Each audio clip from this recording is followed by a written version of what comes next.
Hi,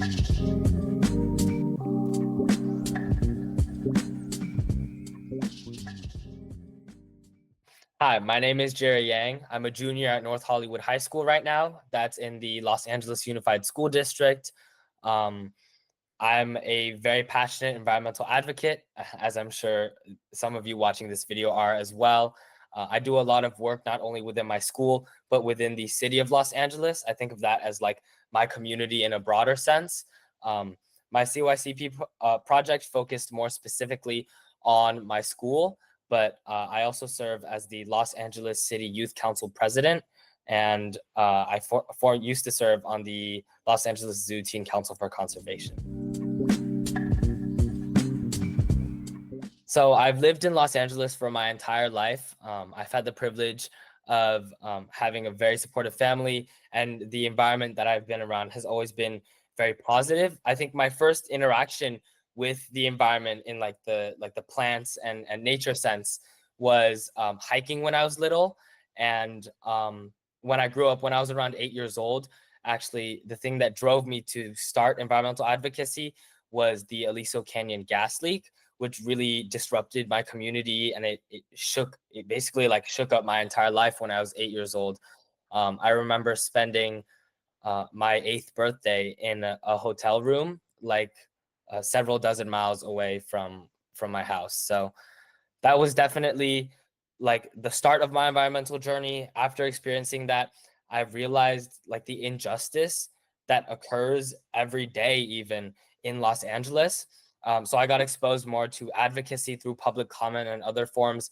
And from there, interacting with law firms and with politicians and things like that, and people like that, I learned that there are even worse disasters that are occurring across Los Angeles to communities of color that can't represent themselves. And that kind of started my whole journey of not only fighting for those communities, but also fighting to help people understand those community struggles, uplifting their voices, and ensuring that, you know, everyone knows what climate change is and how to mitigate it as a collective. So in my sophomore year, I was in the Los Angeles Zoo Teen Council for Conservation. And through that experience, I got to connect with a lot of like-minded youth with similar interests inside of Los Angeles. And I wanted to apply that experience to the state of California as a whole. So I was looking for opportunities because I love talking. So I love talking to people. I love interacting with people, learning about their stories. And I thought, what better way to expand from the city level than to the state? So I found the CYCP program, and I also really liked it because from what I read on the website, like it seemed like they provided a lot of help for getting projects started. And I always have a lot of ideas for projects, but I often find them difficult to implement, difficult to find myself accountable. And I thought that CYCP could provide me with the guidance to start my own program and start my own initiatives at school and beyond. Right now, the program is still being implemented. So we have the bins. It's just like some final logistics. With like implementing any program, you know, it takes time. And another thing is my high school right now, we're going through a lot of construction. So there's a little bit of hesitancy to fully move forward and like push out all the bins and have them all out if like parts of the campus are going to get demolished next year, and that'll have to change the plan. So I'm still working with the administration on that, but I think they've realized that students do care about this issue, and they're really, really open to change and to not only implementing change, but hearing students out. I think at its core, you cannot create change if you don't know who you're creating change for. And I think no matter what issue it is, even if it's not like environmental advocacy or creating a recycling program, you need to understand who you're representing, because those are the people that are going to see the change. And if you want to be a change maker, not only do you need to understand your community, you need to be involved in your community, and you need to be able to articulate their struggles to a stranger, to anybody. Because if you can't like properly represent their struggles, then even if you do create change, you're not really understanding the full extent of what you're creating or what you could be building.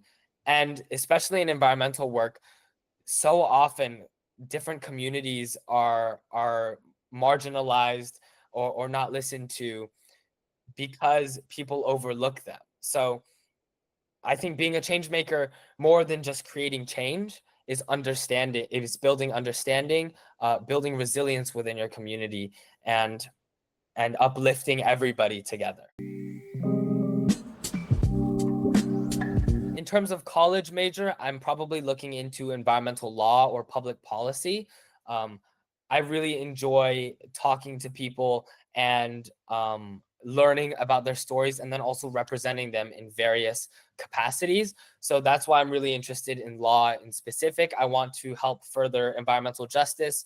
Right now, there's a lot of communities that cannot represent themselves, and it's difficult to get them representation because a lot of law firms are just focused on making money, or like I feel like environmental law is a very niche section of environmental precedent, or like court precedent. So I want to address that and then reform our society to address climate change, not only in areas that are more modernized, but also areas that don't necessarily get as much attention, to make sure that when we address climate change, when we mitigate all of the effects, we're lifting everybody up, not just helping the communities that can afford it. I would say, in one word, connections. Like the people that I met through the program, not only the mentors, but also the students from across the state, and even the students who joined my club because of the advocacy campaign. That's the thing that stuck with me the most, because like networking is such a valuable skill, and getting to know all those students, knowing what they care about, and being able to take their advice and apply it to my work has really, really stuck with me. And it's something that I'm constantly reminded by, is like, I know all of these people from across California. And if I ever want to contact any of them, all I have to do is email them or text them and ask them, hey, like, how did you implement this policy? Like, how did you build your coalition even bigger? Like, what are your tactics for outreach and things like that? So I would say, more than anything, the connections that I made and the network that I've been introduced to.